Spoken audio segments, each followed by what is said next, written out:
Nabi Muhammad. Jangan macam-macam sama semua yang diagungkan oleh Allah, karena itu berarti kita menabuh genderang perang untuk melawan Allah. Siapa yang bakal menang ketika lawannya adalah Allah? Nah, ini semua kejadian ini terjadi pada saat pada tahun di mana Nabi akan dilahirkan. Dan itu ditakdirkan sama Allah terjadi pada tahun itu. Juga dikisahkan bahwa di tahun itu tidak ada wa ma min hamilin hamalat fi dzalikal 'am illa atat fi hamliha bi ghulam. Tidak ada satu perempuan pun yang hamil di tahun itu kecuali ketika dia melahirkan, lahirnya pasti laki-laki. Bayangkan nang rumah sakit Kardinah bae yen ana wong wadon siji loro telu 10 orang mungkin lanang kabeh, kayak mustahil. Ana be hebat nemen. Kita tembe Kardinah, apa maning Kardinah, Singkil, kabeh sekabupaten Tegal. Ana wong lahiran, brot lanang kabeh. Kayong persentasenya susah. Apalagi ini seluruh dunia. Di tahun itu nggak ada yang lahir perempuan, laki-laki semua. Min barakati wa sa'adati hadal imam. Karena sebab keberkahan Nabi Muhammad. Juga hewan-hewan bisa berbicara pada saat dekatnya Nabi Muhammad mau lahir. Wa kullu dabbatin li Quraisy nataqat bi fasihil ibarah. Semua hewan-hewan kaum Quraisy nataqat, bisa berbicara bi fasihil ibarah, dengan bahasa Arab yang sangat fasih. Masya Allah, wedus bisa ngomong, jaran bisa ngomong, ontak bisa ngomong. Pemiliknya mau ngasih makan, wis gawa rumput, wis gawa dedak, ontane ngomong, bro, suwe temen bro. Kaget tuh. Dan bukan hanya satu orang, hampir semuanya mengalami hal semacam itu. Mu'linatan bikamalil bisyarah, hewan-hewan ternak mereka mengabarkan kepada para pemiliknya bahwa sebentar lagi akan lahir makhluk yang paling ditunggu-tunggu, makhluk yang paling dicintai oleh Allah, yang akan menjadi sebab keselamatan banyak sekali umat manusia. Mengabarkan hal semacam itu hewan-hewan, saking senangnya. Kemudian diceritakan juga, dan ini sudah sering Anda sampaikan, mungkin juga Anda sudah sering sampaikan di sini, tapi ini mumpung direkam tak sampaikan lagi. Ketika Nabi lahir, ini disampaikan sama Sayyidah Syafa, ibundanya Sayyidina Abdurrahman bin Auf. Sayyidina Abdurrahman bin Auf ini sahabatnya Nabi. Sayyidina Abdurrahman bin Auf punya ibu namanya Syafa. Syafa ini ibunya Sayyidina Abdurrahman bin Auf. Ketika Nabi lahir, Siti Aminah melahirkan Nabi, Syafa ini, Sayyidah Syafa, menemani, mengikuti proses kelahirannya Nabi Muhammad, ngelihat keajaiban-keajaiban pada saat itu. Nah, ini beliau sampaikan ketika Nabi sudah jadi Nabi. Berarti ini kejadian 40-an tahun yang lalu. Nabi jadi Nabi usia berapa? 40 tahun. Nah, ini Sayyidah Syafa menceritakan hal ini ketika Nabi sudah jadi Nabi. Diceritakan dulu Nabi lahirnya kayak gini, kayak gini. Kayak apa ceritanya? Jadi Sayyidah Syafa saat itu melihat dari tubuh bayi baginda Nabi terpancar cahaya yang sangat kuat, yang sangat terang. Saking kuatnya, saking terangnya cahaya itu, hatta nazartu ila ba'di kusurir Rum, sampai aku bisa melihat sebagian istana yang ada di Romawi. Nabi lahir di Mekah, Romawi ada di, kalau sekarang bukan Romawi yang ada di Eropa, Romawi yang ada di Persia, Konstantinopel. Jaraknya itu ya berapa itu? Mungkin sini sampai Aceh mungkin. Ya kurang lebih segitulah. Tegal Aceh. Lahir yang Tegal, istana-istana sing nang Aceh bisa katon kabeh. Cahaya Nabi Muhammad nembus tembok, nembus pegunungan, nembus hutan-hutan, nembus bangunan, semuanya tembus sampai jatuh cahaya itu menyoroti sebagian istana-istana Romawi dan disaksikan sama Sayyidah Syafa. Apa orang kaget baru kejadian kayak gue? Apa dia bakal lupa kejadian semacam itu? Enggak, 40 tahun masih diingat-ingat dengan baik. Ketika jadi Nabi, Oh, pantes dadi nabi. Kemien laire be kaya laire be ajaib nemen. Kemudian Nabi Muhammad sajidan, terlahir dalam keadaan sujud. Nabi lahir dalam keadaan sujud. Bayi pada umumnya lahir ya kayak kowe, kon min lahir kayak kowe. Bayi lahir seperti itu umumnya. Nabi lahir dalam keadaan sujud. Dalam riwayat lain Nabi lahir dalam keadaan mengangkat satu jarinya. Seperti ini jari telunjuk. Mengisyaratkan bahwa kelak ini bayi akan menjadi pembawa agama yang mengesahkan Allah. Kemudian dalam riwayat lain dikatakan bahwa Nabi lahir meripatnya, mata beliau itu sudah melek, melihat ke atas langit, melihat ke atas begitu. Kenapa? Mu'miyan bidzalika ar-raf'i ila annahu syarafan ala majduhu wa sama. Tanda bahwa kelak Nabi, bayi ini akan menjadi sosok yang sangat tinggi derajatnya. Udah ada tanda-tandanya semenjak beliau lahir. Ulida makhtunan makhulan maqtu'as surah. Riwayat lain mengatakan Nabi terlahir sudah dalam keadaan tersunat. Bayi di sing lahir wis sunat. Dapat. Kon biyen lahir sunat wis. Urung ya? Ya Allah. Ini Nabi Muhammad lahir sudah dalam keadaan tersunat. Makhulan, matanya sudah bercelak. Maqtu'as surah, ari-arinya sudah terpotong.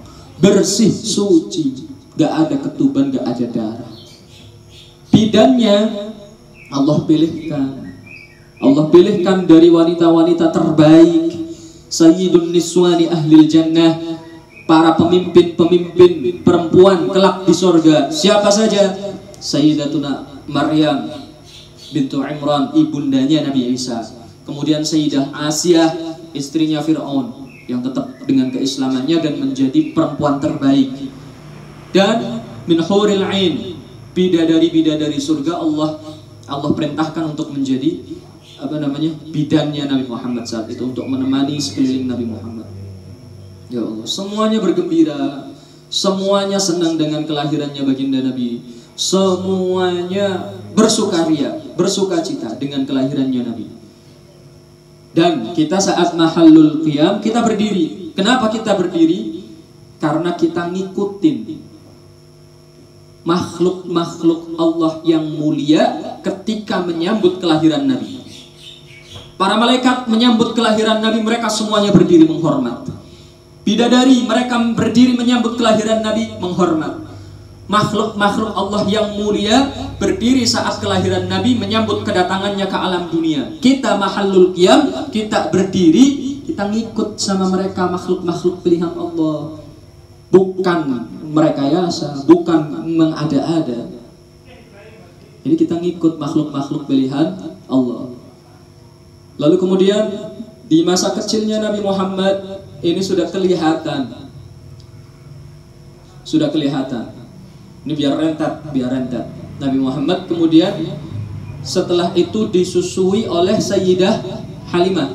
Sayyidah Halimah ini berarti perempuan ketiga yang menyusui Nabi. Pertama ibundanya sendiri Sayyidah Aminah, yang kedua adalah Suwaibah al-Aslamiyah, budaknya Abu Lahab, yang ketiga adalah Sayyidah Halimah as-Sa'diyah. Jadi memang sudah adatnya orang-orang Arab, ketika mereka memiliki bayi, maka mereka akan menyewa tukang susu, tukang yang menyusui. Biasanya berasal dari bani-bani yang minil badiyah, dari desa-desa yang terpelosok, yang hawanya masih murni, yang adat dan bahasanya masih murni. Karena kota Mekah saat itu sudah banyak pendatang-pendatang. Maka bayi yang baru lahir, yang masih kecil, dibawa untuk disusui selama beberapa tahun di desa-desa yang terpencil. Saat itu Sayyidah Halimah as-Sa'diyah. Sayyidah Halimah as-Sa'diyah ini kenapa disebut as-Sa'diyah? Karena berasal dari desa Sa'ad, kabilah Sa'ad. Beliau berangkat dari desanya menuju kota Mekah bukan sendirian. Beliau sama suaminya. Dan beliau dan suaminya tidak hanya sekeluarga saja, tapi bersamaan dengan penduduk-penduduk lain yang memang mereka profesinya sebagai tukang susu. Bukan hanya 1-2 orang, jadi gerombolan, rombongan. Mereka datang ke Mekah. Tapi Sayyidah Halimah karena mereka keluarga miskin, punya kambing juga kurus-kurus, pada saat itu musimnya musim paceklik, makan susah, rumput kering, keledai yang mereka tunggangi itu kurus kering. Jalannya jelas kalah dengan tetangga-tetangga mereka yang memakai onta, ada yang memakai kuda, kalah cepat. Mereka jalannya pelan, yang lain sudah sampai kota Mekah, sudah pada dapat bayi-bayi untuk mereka susui. Mereka pulang, ini Sayyidah Halimah masih perjalanan berangkat, saking lambatnya. Di tengah perjalanan papasan, wis oleh, iya wis oleh. Mas priben ke? Tanya sama suaminya. Wis yen rezeki ana bae dek kalem. Akhirnya lanjut ke Mekah. Fa subhanallah, qadarullah, Allah menakdirkan, memang ini pilihan Allah. Ketika semua menawarkan, gak ada yang cocok sama Nabi, sama Siti Aminah. Ketika Sayyidah Halimah datang menawarkan jasanya, beliau pun sudah keliling.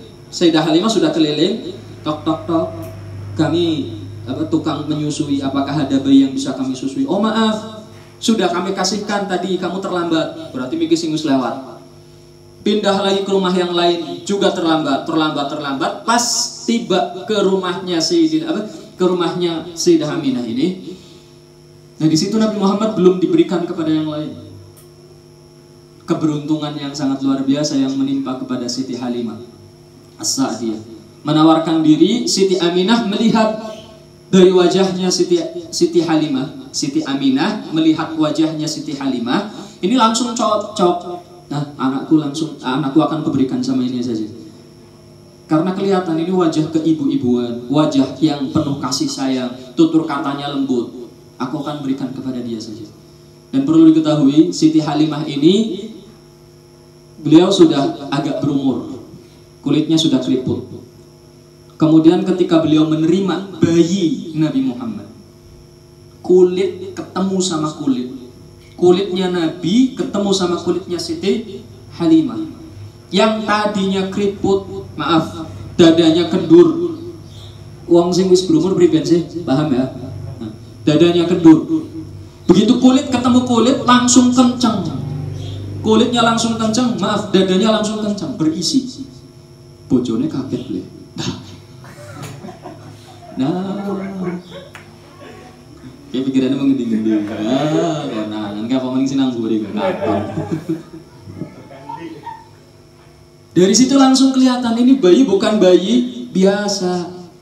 Ini mesti bayi spesial ini. Kelihatan. Subhanallah. Yang tadinya keriput jadi kencang, yang tadinya kendur jadi kencang. Akhirnya di situ mereka sangat bahagia menemukan bayi semacam ini.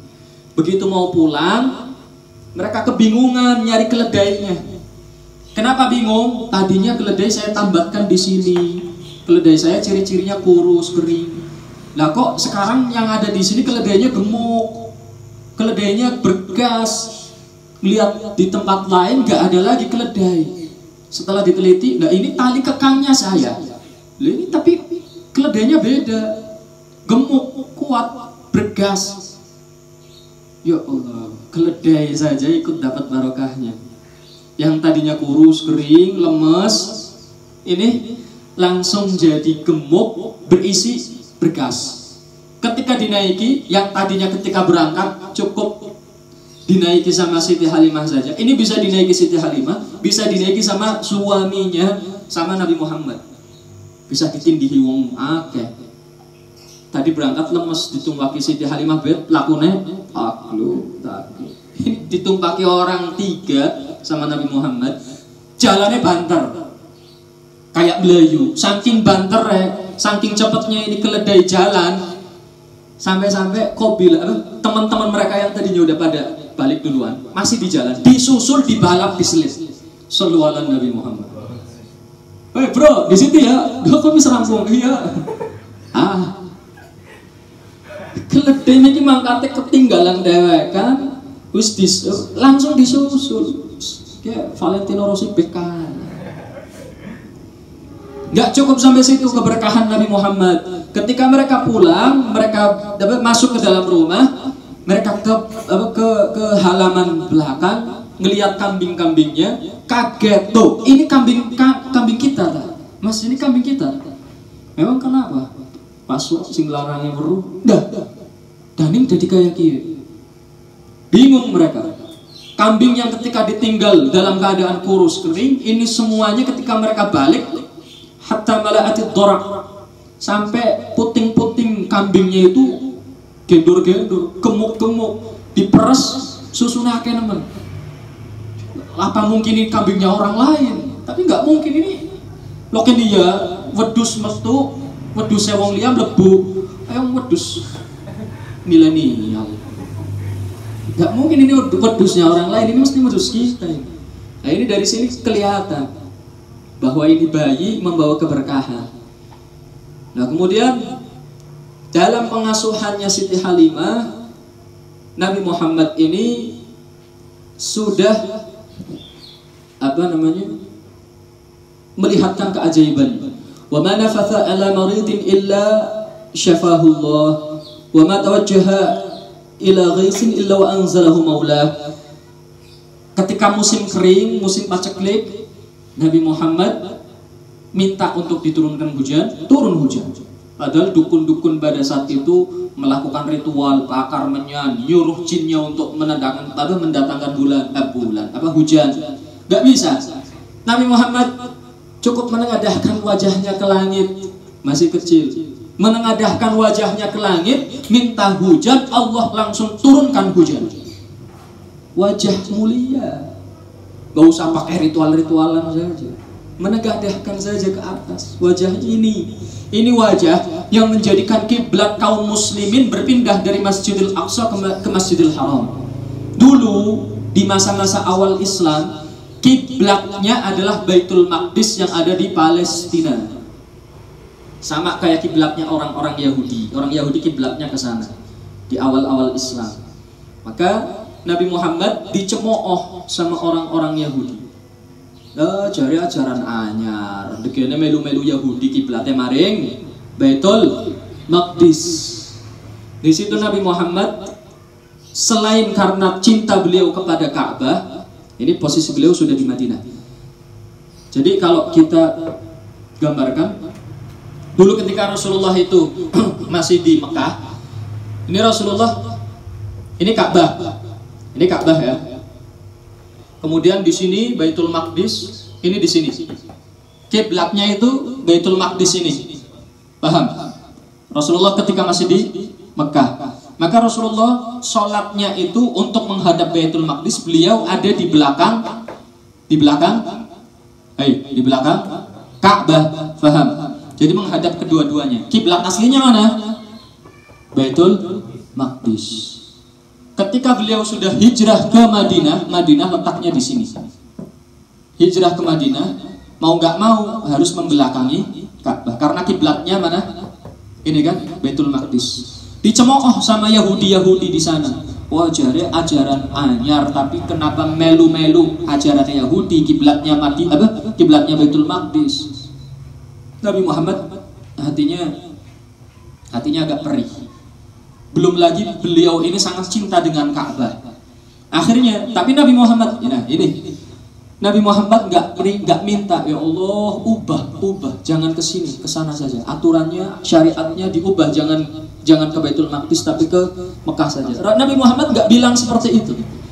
Nabi Muhammad cukup dalam sholatnya, ketika sholat menghadap Baitul Maqdis, beliau cukup memalingkan wajahnya, menengadahkan ke atas. Berharap Allah menurunkan wahyu perintah untuk memalingkan kiblat ke Masjidil Haram, ke Ka'bah. Ternyata belum turun wahyu. Kemudian di sholat berikutnya beliau selalu menengadahkan wajah ke langit, berharap turun wahyu perintah menghadap ke kiblatnya, pindah ke Ka'bah. Terus seperti itu. Hingga ketika beliau dalam sholat, beliau melakukan hal itu lagi, menengadahkan wajah ke atas. Gak ada kalimat yang terucap untuk meminta. Ini ciri-cirinya Nabi itu seperti itu. Gak enak minta sama Allah. Cukup dengan menengadahkan wajah saja. Tapi hatinya, Allah pengen maring Ka'bah. Dengan wajah ini, sebab wajah ini, Allah subhanahu wa ta'ala, qad nara taqalluba wajhika fis sama' falanwalliyannaka qiblatan tardaha fawalli wajhaka syatral masjidil haram. Kami telah melihat bolak-balik kamu menengadahkan wajah ke langit. Ini firman Allah. Kami telah melihat bolak-balik kamu menengadahkan wajah ke langit, berharap untuk dipindahkan kiblatmu dari sini ke situ. Fawalli wajhaka syatral masjidil haram. Maka sekarang pindahkan wajahmu, kiblatmu ke arah Masjidil Haram. Perintah dari Allah. Itu dalam sholat. Nabi Muhammad saat itu sedang dalam keadaan sholat. Maka perintah turun saat itu wajib dilaksanakan pada saat itu. Di dalam sholat yang tadinya menghadap ke Baitul Maqdis, seketika itu untuk menjalankan perintah Allah, Nabi Muhammad berputar menghadap ke Masjidil Haram.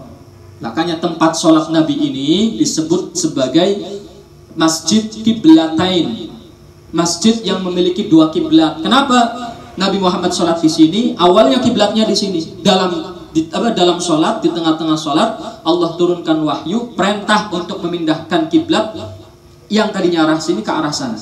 Nabi Muhammad berputar. Makanya disebut sebagai Masjid Kiblatain, masjid yang memiliki dua kiblat. Faham nggak? Nah, ini wajah yang luar biasa. Dengan wajah ini cukup dengan menengadahkan ke langit, Allah paham. Allah muliakan ini wajah. Wa anzalahu maula. Ketika paceklik dengan wajah ini cukup ditengadahkan, hujan turun. Wa man nafatha ila maridin fasyafahu Allah. Tidaklah Nabi Muhammad meniup orang yang sedang sakit kecuali langsung Allah berikan kesembuhan. Ini di masa kecilnya beliau. Nabi Muhammad sebagaimana anak kecil, main ya main. Nabi Muhammad main jauh, pemberani. Kecilnya memang sudah berani Nabi Muhammad. Jauh. Di rumah Siti Halimah ini mengalami sakit parah. Sakit parah sampai gak sadarkan diri, dipanggil dukun-dukun. Karena dukun hal yang lumrah di zaman itu. Dipanggil dukun-dukun, tabib, bakar menyan, hong wali heng hong, baca mantra macam-macam, dikasih berhala-berhala, jimat-jimat. Orang tangi-tangi, nggak sadar-sadar. Akhirnya salah satu di antara anaknya Siti Halimah lari nyari Nabi Muhammad yang masih kecil ya. Ketemu Nabi Muhammad, dibilang, "Ya Muhammad, inna ummana maridah." Wahai Muhammad, sesungguhnya ibu kita sedang sakit, gak sadarkan diri, ayo cepat pulang. Nabi Muhammad langsung bergegas pulang. Sesampainya di rumah, ngelihat ini dukun-dukun, ini memang sudah alami. Nabi Muhammad langsung gak setuju dengan ini semua. Padahal belum jadi nabi, tapi sudah ada bekal, sudah ada benih-benih kenabiannya sudah ada. Gak setuju dengan berhala-berhala, mantra-mantra, jimat-jimat, diusiri kabeh, dibuang kabeh. Tabib, dukune, ki bocah cilik siapa? Tapi warga di sekitar yang sudah tahu ini anak beda, ini Nabi Muhammad ini beda dengan yang lain, ditahan dulu. Sorap apa? Coba dilempeng kopanan apa? Nabi Muhammad disingkirkan semuanya itu, berhala-berhalanya, jimat-jimatnya. Siti Halimah dipegang tangannya, ditiup sama Nabi Muhammad. Langsung seketika itu sadar. Sallu ala Nabi Muhammad. Dukunnya melongo, nah, dan ini jika bocah. Ini Nabi Muhammad masih kecil. Ketika anak kecil zaman sekarang itu mainannya apa? Pakai mainan mabar, pakai mainan apa? PUBG, ya Allah. Banter-banternya remote control, drone, mengendalikan apa? Mainan-mainan seperti itu. Nabi Muhammad bukan remote control lagi, bukan mainan drone lagi, mainannya rembulan. Lagi sumpah Nabi Muhammad rembulan. Ngikutin jari telunjuknya aja. Kayak ini anak kecil lah, ya Allah. Sallu ala Nabi Muhammad. Wal kainatu ala ahdihi ta'i'ah. Semua alam semesta tunduk tunduk patuh dengan perintahnya Nabi Muhammad. Masih cilik. Gak heran ketika Nabi Muhammad sudah besar jadi nabi, rembulan disuruh membelah jadi dua, nurut. Nah, jangankan ketika sudah jadi nabi, masih kecil aja Nabi Muhammad sudah sering merintah-merintah bulan. Ya Allah, ini memang beda. Wal kainatu ala ahdihi ta'i'ah. Semuanya nurut sama Nabi Muhammad. Lewat di jalanan-jalanan tertentu, pohon-pohon mengucapkan salam sama Nabi Muhammad. Assalamualaikum ya Muhammad. Bocah cilik lewat nang tengah hutan, wit-witan yang ngucap assalamualaikum blayuk. Wah, Nabi Muhammad enggak. Assalamualaikum ya Muhammad. Waalaikumsalam. Batu-batu mengucapkan salam. Ya Allah, masa iya batu bisa ngomong, pohon bisa ngomong? Bisa, kita aja yang nggak tahu. Semuanya bisa ngomong. Semuanya punya tasbihnya masing-masing, punya cara sholatnya masing-masing, punya wiridnya masing-masing. Cuma kita nggak diperdengarkan sama Allah. Kita orang ada, ini cerita dari Ustadz Burhan Barmawi. Beliau bilang ada salah satu santri di pondoknya kita. Cuman tahun berapa? Dia sering curhat sama Ustadz Burhan. Bilang, Ustadz, aku sumpah Ustadz, si sumpah priben. Nyong risih priben.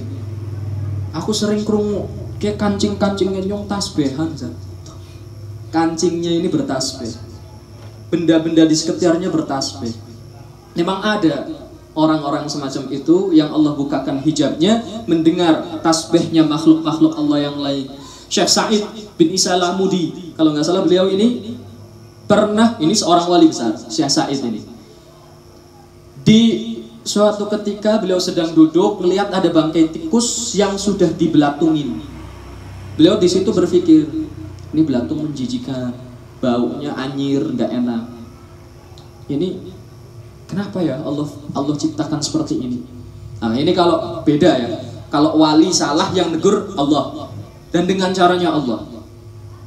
Ketika ada lintasan hati, ini baru lintasan hati langsung Allah tegur. Karena ini wali, kekasihnya Allah. Ada lintasan hati, kenapa ya Allah ciptakan belatung yang jorok, bau seperti ini? Allah bukakan hijabnya Syekh Sa'id ini. Beliau dengar belatung-belatung yang sedang makan bangkai tikus itu sedang bertasbih. Ternyata belatung saja bertasbih. Semua yang ada di alam semesta ini bertasbih, berzikir kepada Allah dengan bahasa mereka masing-masing. Dan hanya orang-orang tertentu yang diizinkan oleh Allah untuk bisa mendengar yang semacam ini. Burung bisa bertasbih, bisa berkomunikasi, bisa. Semuanya atas kehendak Allah tentunya. Ini tentang Nabi Muhammad luar biasa sekali. Udah berapa jam ini anak? Bisa sampai ini berapa ini? Memori nggak kata orang kuat. 53. Wah, Masya Allah. Ispan sejam. Jika kalian suka dengan video ini, like, share, and subscribe. Jangan biarkan kebaikan ini hanya berhenti pada kalian. Ajak yang lain juga ya, biar sama-sama masuk surga.